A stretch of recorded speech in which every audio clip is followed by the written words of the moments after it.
Ladies and gentlemen, welcome to the Extraordinary Family Life Podcast. We're your hosts, Greg and Rachel Denning. Happy New Year, everybody. Can you believe it? Last year, I say this every year, it crazy flew by.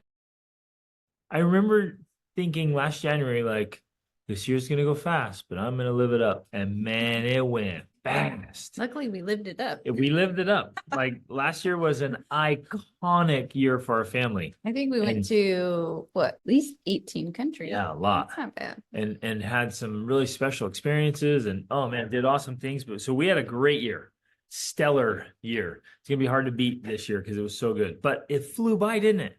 Crazy flew by. Anything to share? Those of you here, anything to share about Christmas, New Year's? How was it? How are the holidays? How was the break? Time with family? Anything to share? Updates? You don't have to, but I love catching up. Okay, we promised to answer a question and we didn't get to it. So we're doing it this time. We're going to answer the question right now. And we're going to zip the lips and answer the question. And then we'll get to other questions and other things we want to do and kind of a topic for today. So let's hit the question first. Okay. So I received it via email. I have not gone through all of the videos on marriage yet, but you mentioned how husbands really want respect. My husband says he doesn't feel like I respect him because I don't keep the house tidy, which I feel like has nothing to do with respect. And the truth is, I find it difficult to do everything because I literally do everything and because I'm home with the kids and he goes to work and he feels like he doesn't need to do anything when he comes home. So he just goes and relaxes with his phone. And pause. So he goes, works hard all day, comes home. He's like, are you kidding me? Why don't you clean up the house? What have you been doing all day? You're just home. Why don't you just clean it up? Right. Exactly. I can admit I can get better and I'm trying, but the worst part is I can't even mention that it's difficult because he feels like I'm ungrateful because I can be at home taking care of the kids, still trying to figure out homeschooling and how to be more efficient with managing the home and the kids are still so young. Okay, well, I gotta pause there. Young kids and homeschooling, 2 full-time jobs. And he's like, why didn't you clean the... And sometimes I'm like, I did clean the house and they literally messed it up 5 minutes before you got home. I actually cleaned the house 3 times today. Thank you very much. Because the kids are little. Oh, it's so funny. I feel like the only thing to do is just get better myself because there isn't really anything else I can do. But it's affecting our marriage. What are your thoughts? We got lots of thoughts. Wait a minute. Yes. But there's something really important here. Well, there's several important things. She says it's difficult to bring up because he will feel like I'm ungrateful. So obviously there's more there that we don't understand. There's lots and lots of details. There's always many layers, yeah. Of course. It's interesting. It seems like he doesn't necessarily like that he has to go away. He has to leave the house. And if she says, well, he's like, hey, well, at least you get to be home. You don't have to leave. Right. Or maybe maybe he's resentful that she does stay home instead of working. Maybe that's another option. Right. He wants her to be working as well, maybe provide additional income. So it does seem like there's something there, maybe some resentment or misunderstandings that are saying, oh, well, if I talk about how hard it is to be at home, he's going to feel like I'm ungrateful because he's at work, which probably to him is also hard. He's at work, that's hard. So he thinks your job at home must be way easier because you're at home. And as always, you guys, we're not just answering her question. By answering her question, we're answering a lot of questions. And so your specific thing, maybe yours isn't about house cleaning, it's about something else. But take the issue here and just walk through the principles with us. So obviously there's some misunderstanding here. Like she's not entirely understanding what his day is like. He is definitely not understanding what her day is like. So like right out the bats there, or right off the bat, or right out the gates, I'm combining 2 metaphors that don't even make sense to anybody. But I want to say, are you communicating effectively with your spouse about what your day-to-day life is like? And I remember this being challenging for me and for us early on. Because it's really easy for a man to go away and do all this work and work hard and deal with all these people and all this stuff and come like, you don't know what I had to deal with. I just need to relax. And I sit down, I'm like, you've been home all day. You couldn't even pick up the living room so I could like sit down and have a clean room?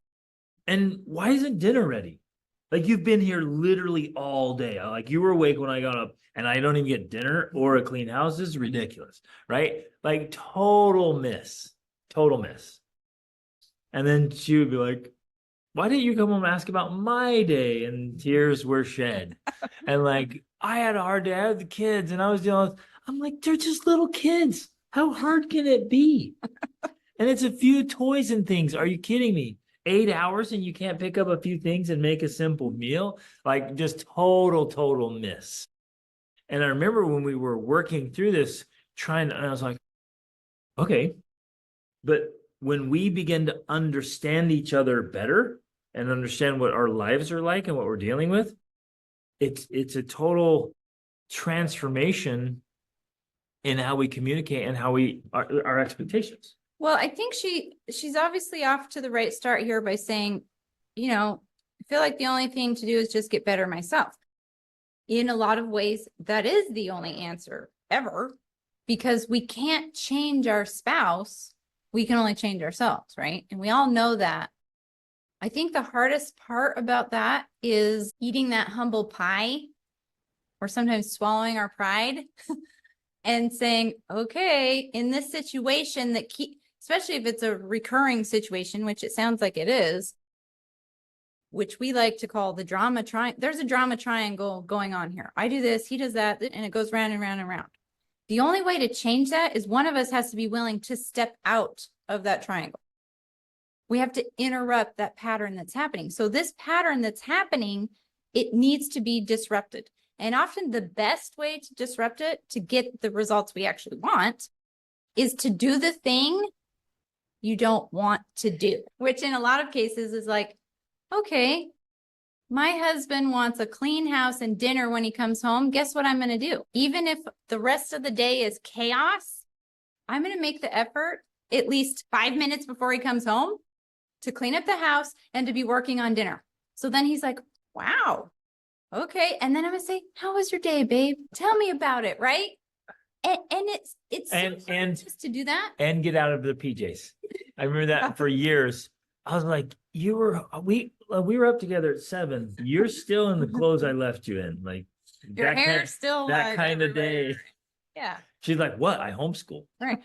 That's the benefit. We don't have to get dressed, But when we do those, and it's hard, and I totally understand how hard it is, because you think, no, he should be asking about my day. He should be coming in and being, let me help with the kids. Let me do this. Let me do that. I need to be getting that from him instead of giving it. But until we're willing to give it, we're not going to get it in return. So we have to be willing to do the thing that our spouse wants, to kind of break down some of those walls and barriers, so that then that's honestly the time when they start to think, oh my gosh, she's been so good about, oh my goodness, it's amazing. Wow. I'm going to see how I can be better. I'm going to think about what I can do for her. Right. And so then we begin a new triangle, but it's not drama. We need to come up with a name for it. It's like the awesomeness triangle. We're gonna have to work on that. I know. We'll work on the name, but we started new. We'll call it the transformation triangle. Yeah. The transformation triangle. That's good. Because what happens, and I just made a note for myself, right? As husbands, and I'll share this with my men, and I already did, it's in the master class that I teach, but I'll share it again. As husbands, we need to go home, and I always tell my men this, and I always tell my coaching clients this: don't go home from your whole day thinking, I just can't wait to get home and be done with my day. I'm going to walk through the door and I'm just going to plop down and just be like, ugh. Now I can I'm relax. like, no way, sir. No way. You have to reset in the driveway. Before you walk through that door, you better reset as a man and be ready to show up as a husband and a father. And the first thing that men need to do, and I started doing this once I understood Rachel's workload, I was like, okay, wait a minute. I can come home and I can be resentful and I'd be like, you're not respecting me. Or I can just say, hey, wait a minute. I'm going to spend 10 minutes with the whole family. We're going to clean up the house. Because if that's important to me, then I'm going to take ownership of it. Right? See how powerful that is? If it's important to me, I'm going to take ownership of it. So I'm going to fully expect to walk through the door with energy. I'm not going to walk in and be like, my day was so hard. why don't you come let me tell you about how hard my day was? Like, no, man. I'm going to step in with energy. I'm going to ask my wife, hey, babe, how was your day? Because eventually she told me that that was really important to her. You need to come home and ask me how my day was. And so I realized, babe, how was your day? And then she had lots and lots and lots of things to tell me. Sometimes it was about how whales were going extinct somewhere in the world and how it's making her sad. And sometimes it was about, well, who knows what. And I would just listen and listen. And then we'd help clean up and play. And I'd change diapers and everything, even though I had already had a work day. Yeah, so what? Right. But it only starts to create that change, like Rachel's talking about, when we both say, hey, wait a minute, we can do this better. We can be more strategic about it. Right, exactly. And so he's obviously given the vision of the ideal man coming home from work, but on our end, we can take that same approach and apply it to our husbands coming home from work. So we can do that little, even if he's in the driveway, we're like, oh, he's in the driveway. Okay. Do a 5-second meditation, right? And like bring some peace here and greet him with some love and some excitement. Today, Greg flew home to our Airbnb in Marrakesh, and he walked through the door, and I made the conscious decision to get up and run to him and give him a hug because I know he loves that. I love it. It's happened like 6 times in our whole marriage, and I remember those moments. And I remind myself to do it more, right? They love things like that. So when he comes home, run to the door and greet him and say, hi, I'm so glad you're home. That right there would make a huge difference. If that was the one thing you did, it would make a huge difference. Let me tell you why. Because a lot of men go out and they have hard days and they do hard things. And they're just like, oh, man, I'm doing this for my family. I don't want to do this. I don't like doing this. This is stressful. This is a pain in the butt. I had to deal with so-and-so again. But I'm doing it for my family. And they go home and the family's like, it's about time to get home. And you're like, oh. Not only is it going to change the dynamics in your relationship and start that transformation triangle, it's going to improve the kid's perspective of your whole relationship. And that's just one very simple thing you could do, right? You get up and you greet him when he comes home. But what if, hypothetical scenario, you're like, oh no, you guys, dad's home. Okay, everyone, like, act like you're happy. Everyone, pins and needles. Don't do anything that might upset dad, right? Or whatever. Like, what's that showing? What's that training? What's that conditioning, right? We have to be cognizant of what we're training them to see and expect and think. It's just really powerful. Well, and I'm glad you mentioned that, because a few minutes ago when I said, one thing you can do is when he's coming home, clean up the house and get some dinner going. That's not a helpful strategy if you do it resentfully and stressfully. And, then the kids start talking about the kids' perspective. They're like, oh gosh, I hate it when dad comes home because mom starts freaking out and like, hurry, clean up the house. No, you make it a fun thing. Like, oh, dad's home. It's like, Mom, what are you doing? You're like, dad's going to come home. I'm super excited. Yeah. But we love to do cleaning parties, put on some music. We're going to clean up the house really fast. So because dad's coming home and we're going to start dinner. You make it a fun thing. Well, and even teach your kids. So here's a perfect example. I love that. When you tell them, hey, you know what? Dad really appreciates a clean house. He loves it when the house is clean. So because we love him and he loves that, let's set a little alarm and we'll have a cleaning party every day at 5 or 4:30 or whenever, so that the house is straightened up when dad's coming, because he likes the house clean. He works all day. Let's do that together to honor him. This is a simple strategy that works really well. I think we underestimate the massive power that simple acts like that can have. We think, oh, it's not that big of a deal.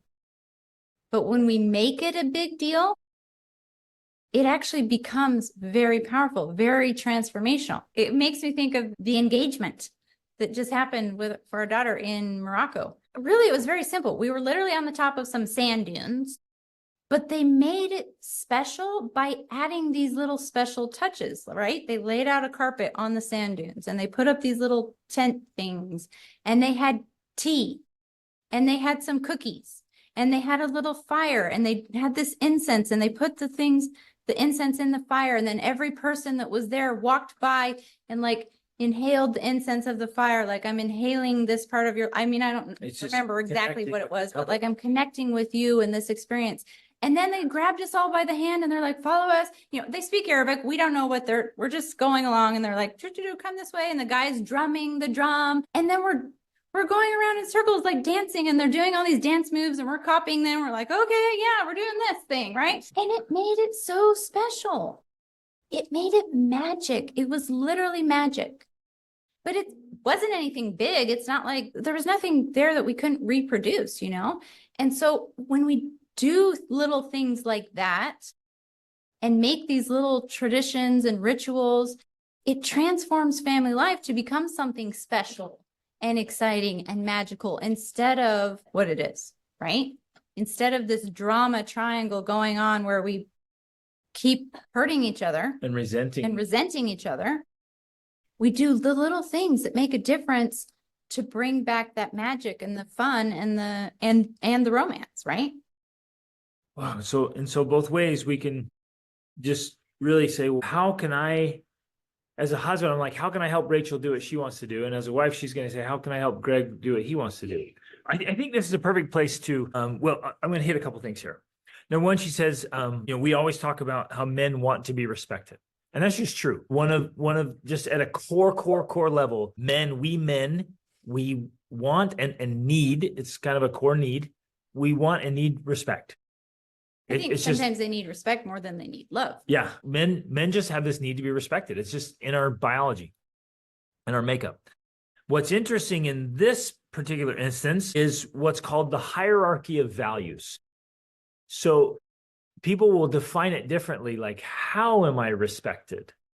Or how am I loved, right? You've heard of the love languages. Like, I just want to be loved. And like, and I'm doing all this stuff. You're like, well, no, you're not loving me. It's like, oh, I'm totally loving you. And you might say, well, no, you're not loving me how I want to be loved. So Rachel wants to be loved. She wants to be admired and adored, and cherished. Thank you. She whispers, keep telling me what I need to say here. She wants to be cherished, right? But I have to cherish her how she wants to be cherished. Because in her head, she's like, I want to be cherished. And that means this, and this, which is a good thing. But I will never know that. Men are just so terrible at guessing and hints. We are terrible at taking hints, you guys. So if she's like, I want to be cherished, and this is what it means to be cherished, I'm like, oh, I can totally do that. I do cherish you. And now I can cherish you like that. Mm-hmm. Where if we don't ever communicate that stuff, I'm like, I am cherishing you. Like going to work every morning, I'm cherishing you. You're like, no, I want you to come home from work and ask me how my day was. That's cherishing. It's really, really powerful. But I want to explain the values hierarchy real quick. So every single human being has a values hierarchy. Most of us are unconscious about it. It's just kind of an unconscious hierarchy. And we wouldn't call it a values hierarchy. We don't know what's going on. But in our lives, every single one of us has maybe 15 to 20 things that are really important to us. And if we wrote down, the things that are important and we put them in order, it starts to lay out and you start to see why there's misses in marriage. So it seems like a clean house is near the top of the husband's values hierarchy. Specifically this husband. This husband in the question. And I'm just guessing here that these are hypothetical, right? And so let's say maybe it's number 2 or 3 for him. And let's just say it's maybe 7 or 8 for her. For her, it might be like, I'm spending time with the kids and I'm doing homeschooling and I'm working on my education and I'm preparing good meals and I'm being present to help the kids and I'm taking them on adventures. And so maybe she wants to have a clean, straightened up house, but it comes down below other things where the kids are first or whatever. I'm just pointing this out. So let's say his is at number 3 and hers is at number 8. Do you guys see how there's going to be conflict? It's a miss. So very often for women, a sense of safety and security and certainty is very, very, very near the top. Where for a man, it's down a bit here. And that's why they miss, right? Or spending quality time together. For one of them, it's like right at the top. And the other one's like, what's a 6 for me? Well, and then something like that even gets more complicated because the husband might say, well, I am spending quality time with you by taking you to the movie. And she's like, that's the worst way to spend quality time. I want to go to dinner and have a conversation. So then there's another miss because he thinks he's doing that And you're like, no, that doesn't meet my definition of what quality time is. So let's do this for a second. Think about your spouse right now. Think about your list and his list. I mean, this would be a phenomenal exercise for you to do together. And I would highly, highly, highly recommend it. Whether it's a date night or a weekend away, go through your hierarchy values and just kind of just outline them and be like, let's list them and get clear. Or also just start paying attention. When your husband starts getting upset about something, you can now be curious and say, I wonder if that's really high on his values hierarchy, right? Instead of being bothered or upset, get curious and say, that must be something that's really important to him. Let's take an example. Maybe your husband wants to journal at night. Like journaling is really important to him. And you is spending time with the kids, helping them get into bed is super high. Do you see that? How that evening could end up being a chronic drama triangle? This is really important to him and he's trying to make it fit. And this is really important to you, but they seem to be in conflict. And the reason I want you to do this exercise and think through this is because we can, once I realize like, man, what's a number 11 for me is a number 4 for Rachel. So what can I do to see how important it is to her and behave differently? And what can she do to realize, oh, it's not as important to me? And where can we meet? Is this making sense, guys? Are we articulating it well enough? Wherever you are in the hierarchy, you have to see, wait, how can we meet on that point? Where can we get some alignment and meet? And as a general rule in my life, I want to rise to the higher value. So if Rachel says this is really important to me, I want to go up. But I would like her to do the same thing. If this over here is really important to me, I want her to come up. I don't want to go down. Oh, health and fitness. What were you going to do? I was going to give a simple example, like making the bed. Years ago, we read books that talked about if you make your bed every day, that's one of the it's a great habit. Keys to having a great life. And so we started making our bed. So we make our bed every day. Like we're in an Airbnb. I made my bed this morning. Now in our own house, I like it done a certain way and like the pillows a certain, and Greg, living out this principle that he believes in, he said, okay, that's a higher standard. I'm going to rise to that standard because he believes that we should always rise to the higher standard of the people in our life. And so, yeah, you do that with health and fitness as well. Like it takes a lot of work, you guys, for me to try to get the pillows right. It is. Yeah, she has to come back in and put the pillows in the right spot. I'll just turn it, I was like, I put the pillows back on the bed, right? So I'm like, if she wants it like that, she's like, hey, it's important to me. Okay, I'll figure it out. For me, health and fitness, super, super high priority. I mean, massive high priority. And Rachel's like, oh, but working out would make me sweat, right? Way low on her. We had to figure out where to meet, right? So you will have differences in your values hierarchy. And I think that's a good example too, because in that case, I had to go up and you didn't go down, but you learned to adjust not your own expectations for working out, but what that looked like for me, if that makes sense, right? He had to readjust his expectations of what exercise looked like for me, because as I did my own exercise journey, one of my roadblocks or obstacles to doing it, especially as a young married couple, was I thought, exercise looks like what Greg Denning is doing, and I can't do that. And so I started to just say, guess I'm not doing it at all because I can't do what he's doing. Like I'll never be at that level. And I had to finally learn, oh, wait, okay, actually, exercise can look very different for me because I'm a very different person. And then he had to also learn, oh yeah, exercise is going to look different for her because she's not me. So that's, I think, another example of how you mesh that. So I would actually love to hear some examples right now. Well, I want to read this comment actually really fast. We implemented this cleanup prep with efforts to keep it positive before Dad comes home several months ago, and my husband has noticed and he has commented, been grateful, and his mood seems to be so much better when he comes home on a regular basis.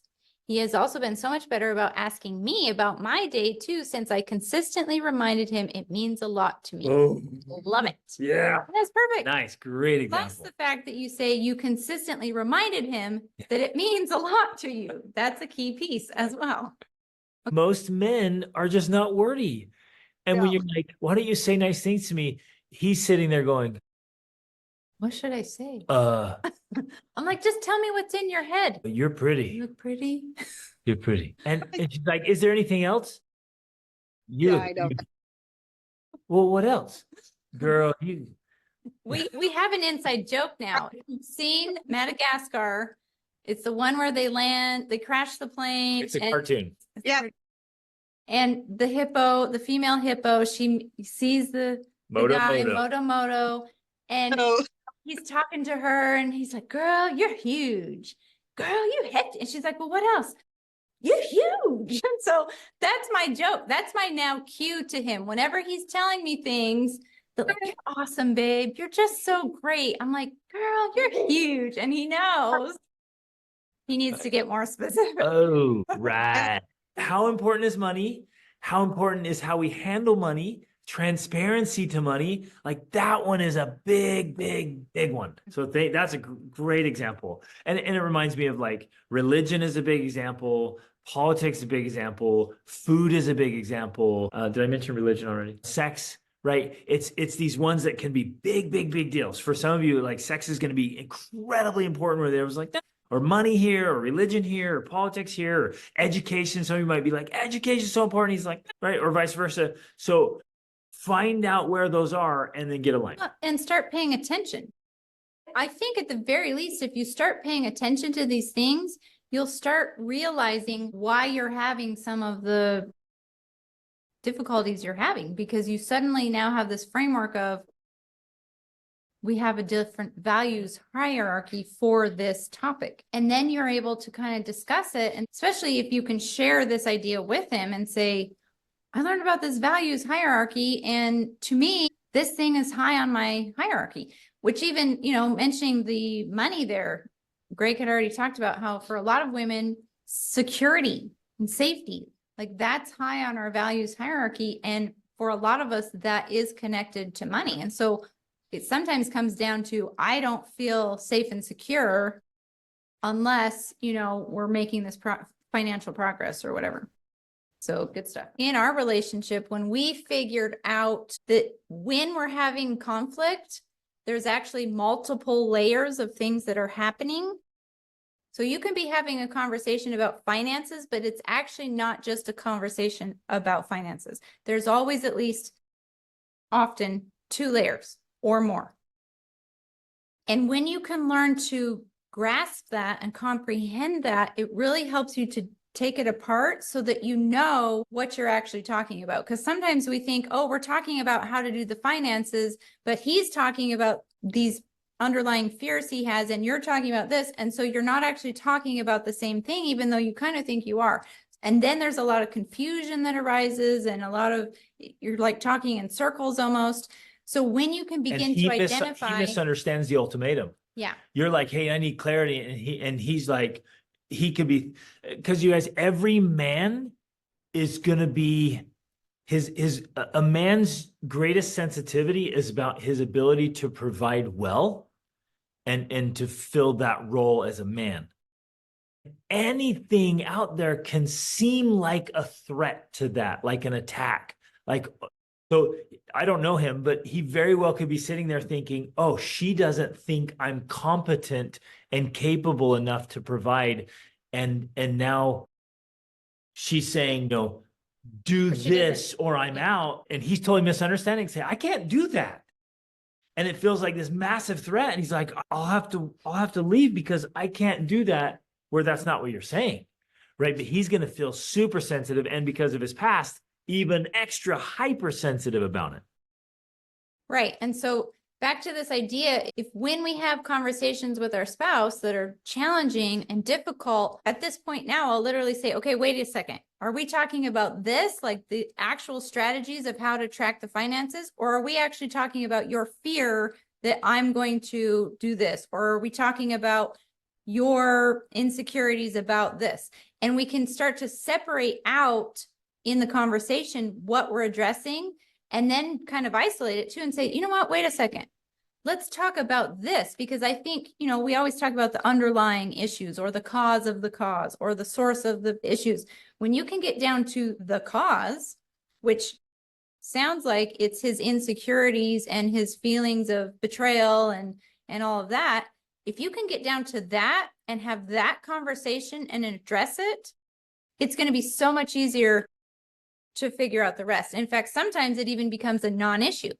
When you resolve that thing, then the conversation you think you're having isn't really an issue anymore. I had a coaching client once, and she said, we got into this fight about the grass and the curbing and the trees, and I'm like, it's not really about that. It's not about the grass, and it's not about where the curb goes. There's something else at the heart of all of that. And it's about control, or it's about, feeling heard or respected. And so you have to start saying, okay, wait a second. No, it's not about that. What it's really about is this. And you start having that conversation instead, and then it resolves it so that now that's not a problem. Or if it comes up, you're saying, well, wait a second, we resolved that thing. So, now we can actually address this thing. So that's the first thought that comes to mind for me. And I think it did for you too, is that there are layers here. And when we can address the right layer, it helps it's like fixing the problem upstream. And then everything downstream fixes itself, sort of. So in a way, I would go to him and say, and kind of lay that out, saying, hey, I think there's multiple layers here of issues. The one is this issue about, how do we actually track the finance, or who does what, or who shows what, or whatever. That's one thing. And for you, that might be a bigger problem. That might be, more on your values hierarchy. But if you can help him resolve this other thing, then it's way easier to have that conversation. Because I think the conversation you're wanting to have with him about what you would like to have is a conversation that he's saying, I can't have that conversation because I feel this to me. Right. But if you address that thing, then suddenly this thing takes on a new meaning for him because it gets resolved. Now, and of course, it's never resolved instantly. You don't have the conversation and it's over and done, and he never feels that way again. It has to be something that's worked through over time, but it's so powerful when we have an understanding of what we're actually talking about. Instead of thinking we're talking about this and we're not, we're talking about this. So I hope that's helpful. But my guess is, here's an example of that. My guess is now he knows it's important to you, super important to you. My guess is he doesn't know why. He doesn't understand the deep, soul level security you get from transparency and tracking net worth and building your safety into the future. You're thinking about net worth and wealth and investing. You're going out here, and he's sitting here saying, she's questioning my competency. I'm just guessing, because it's big for men. Or yeah, she's not trusting me. And that hurts so bad. You're like, hey, let's track our net worth. And that's where you're at for safety and security. And he's like, oh man, she wants me to do something else. She doesn't trust me. She's questioning me. That hurts so deeply for men.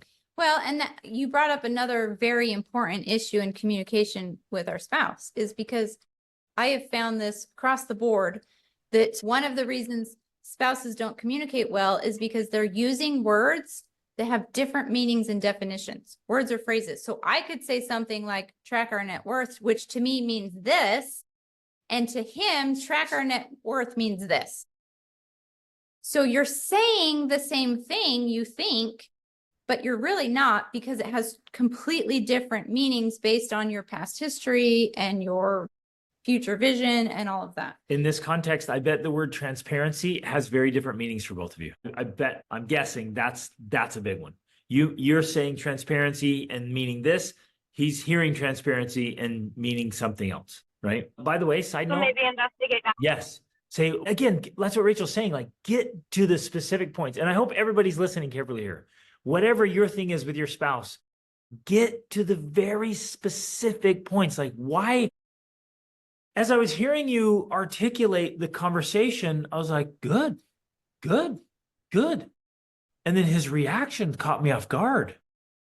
I'm like, whoa. So there's something there. Specifically, he brought up control.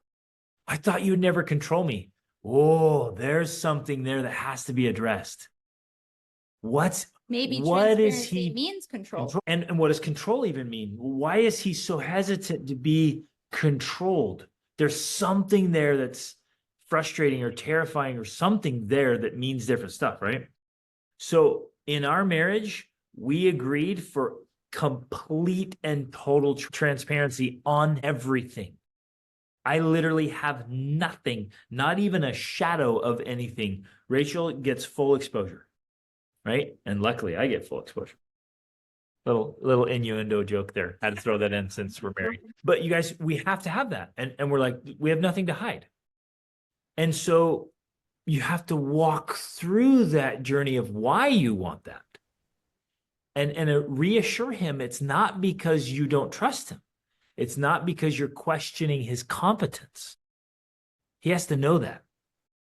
Well, and another way that I have found for me to be effective with helping my husband to understand my viewpoint on something is to try to understand his viewpoint about a certain topic and then be able to explain to him why his view on this thing is just like my view on this thing.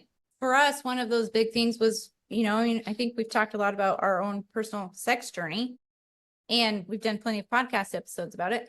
But when I learned to understand how important sex was to him, I was then able to communicate how important conversation was to me.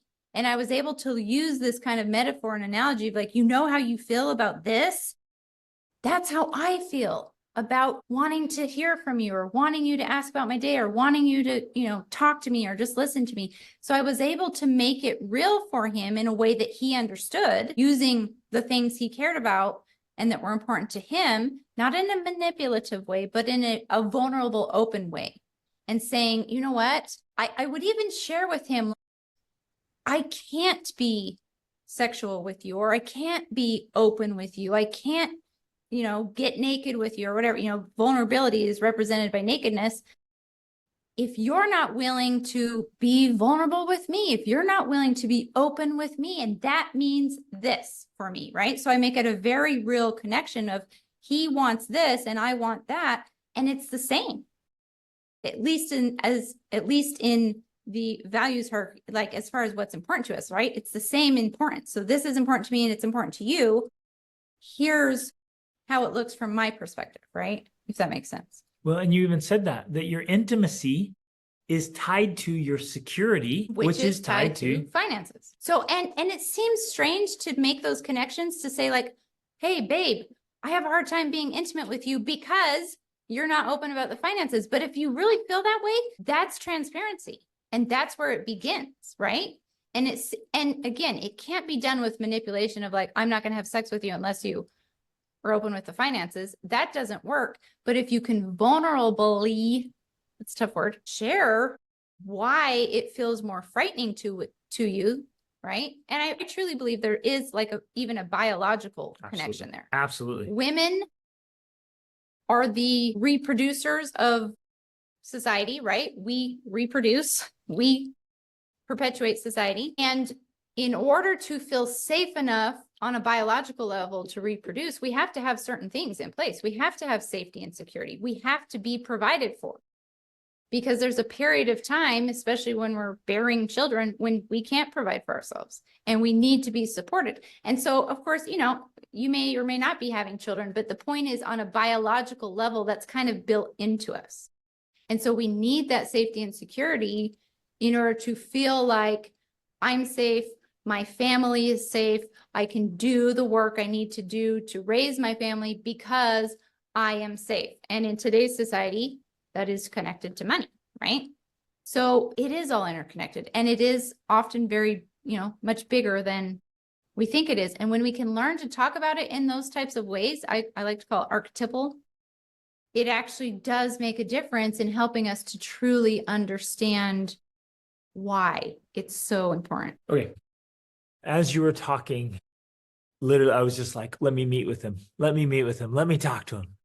Because this is what I get to do every day. And I'm just sharing this for everybody in this context. Whenever there's every one of us has a story. And when we can address elements of the story, like there's a healing that takes place, and a lot of the sensitivities or the problems become a non-issue. So if I could talk to him, or somebody could talk to him, or there's a book or something where he can release some of the past pain, and I mean, that's extreme pain. What happened before he met you, that's extreme pain. But if he can heal from that, then this issue here just goes away because it was tied to this pain he still has. Like he's got a thorn over here. And he, when you say, hey, can I see the finances? It feels like you just smacked the thorn. And he's like, oh, how could you do that to me? It's horrible. Which is why it's such an extreme reaction. Exactly. So the reaction is like, that killed. And you're like, I wasn't even talking about that. But like, yeah, but you touched the thing. So we have to get that healing, right? And then walk through these frameworks and mindsets about money. Where and again, this is like how you can help subtly, or I don't know, like the coaching, and I don't know where it ends up, but getting him help. Like if I were to meet with him, and I'm just walking through this, you guys, it's principle. If I were to meet with him, right, we would walk through resolving past painful issues and setting up a new mindset about money, where I'm like, look, I'm just going to crush it.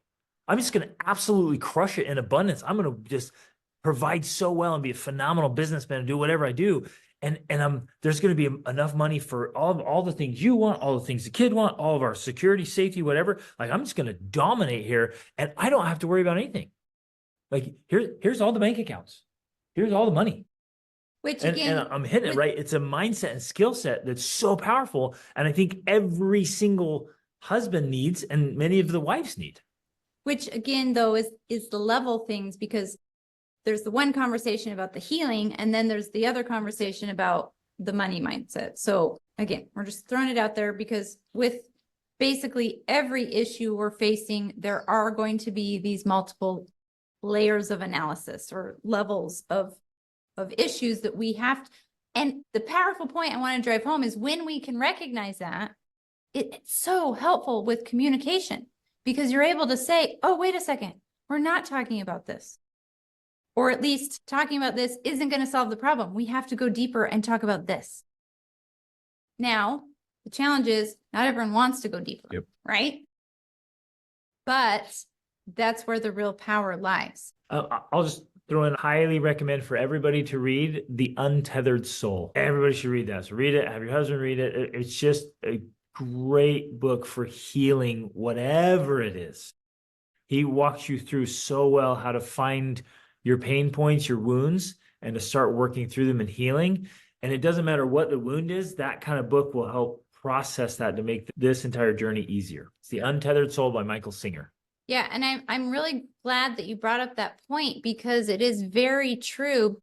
Because after everything that we've said about all of the levels and everything, where you start is actually with where you are, right? And where you are is with where you are. And so you have to start there. And the connection point is huge. It really is, because many people, and especially men, I think, especially husbands, don't want, it's just their natural inclination to not go deeper. They don't want to go deeper.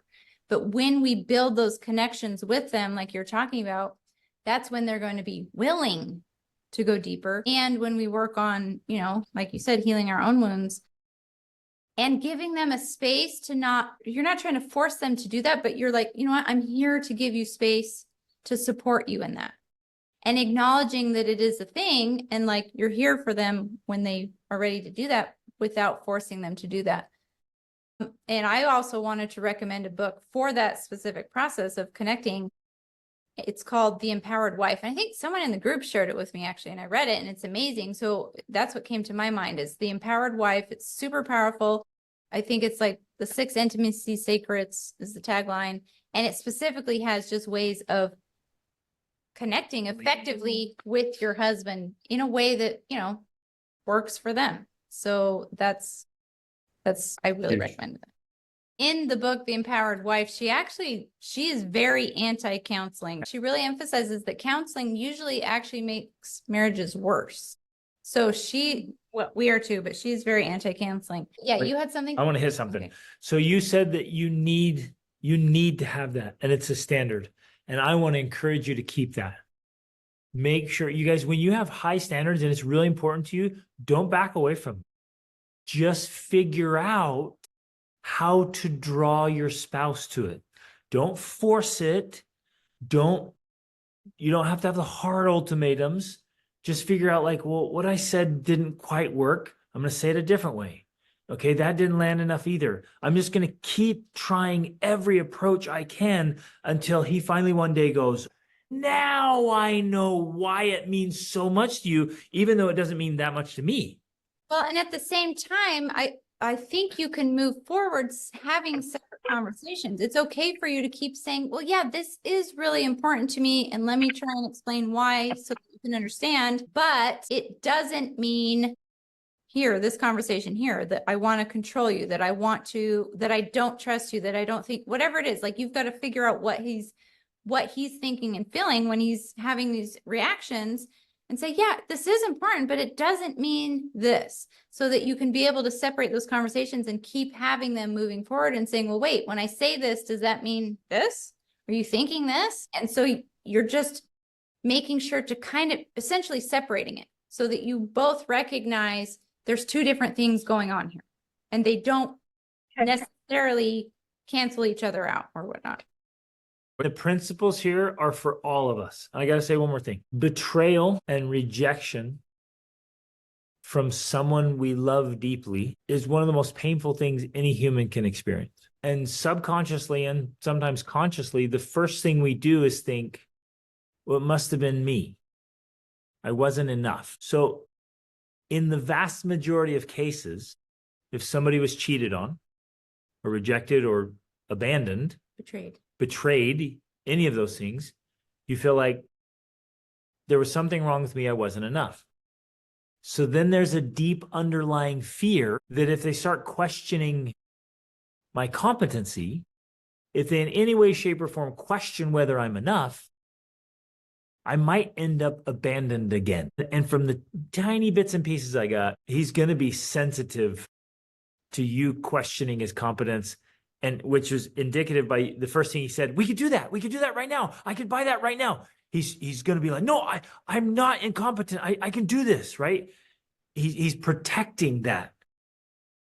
So the assurance he has to have from you constantly, I'm not questioning your competence. That's going to be huge. Right. Because then he's going to feel like, okay, I don't have to be defensive and I don't have to hide things. I can be open and transparent because she's not questioning whether I'm enough. And potentially based off of that and his reaction may have been one of fear of I'm being rejected again. So I need to take steps here, And so we sometimes think that our spouse is doing something on the offensive when really it may just be on the defensive. Maybe encourage your husband to listen to my podcast, the Be the Man podcast, or the first. Yeah, that's one way to always start. The first 170 episodes of the Extraordinary Family Life podcast were just me. And there's a lot of their story, or I have an entry level course called the Be the Family Man course. Sometimes it's even better to start with something simple and easy, like sharing a reel on Instagram or a little YouTube video. Like you got to start where they are. And that's often in a shorter format sometimes, And so in our family, we're just in the habit of sharing things. So we'll screen record a clip from a podcast, or we'll send a reel or whatever. Like we're constantly sharing things. So then when we share something with our spouse that's inspirational or whatever, it doesn't seem weird.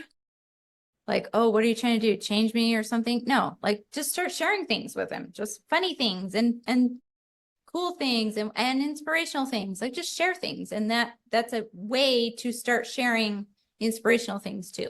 And if painful things come up, you guys, you can use it as a resource. Say, hey, well, we could get some coaching. We could get some coaching for this. Yeah, not counseling. So we could get some coaching. We could I mean, we could reach out to somebody and just meet with them, or we could listen to something on the podcast or read a book together. I mean, just look for resources. So it's like, let's not just stay stuck in this same pattern. Let's see how we can move through this together. Great, great, important topics today. Huge things. I hope you took some notes and some mental notes and some things in the heart and soul. And there's these beautiful things we can work on in our marriages, with our kids, in ourselves, just getting to a beautiful, healthy, whole place where we can just kind of radiate out love and healing and make space. And wherever there's conflict and misaligned values, we can start seeing each other better and start moving in that direction. And it's literally transformational. It changes everything. But we have to be deliberate about getting to those very specific issues and addressing those things. So thanks for being here, guys. Love you. Have a wonderful, happy new year again. Have a wonderful week. Love you guys. Reach upward.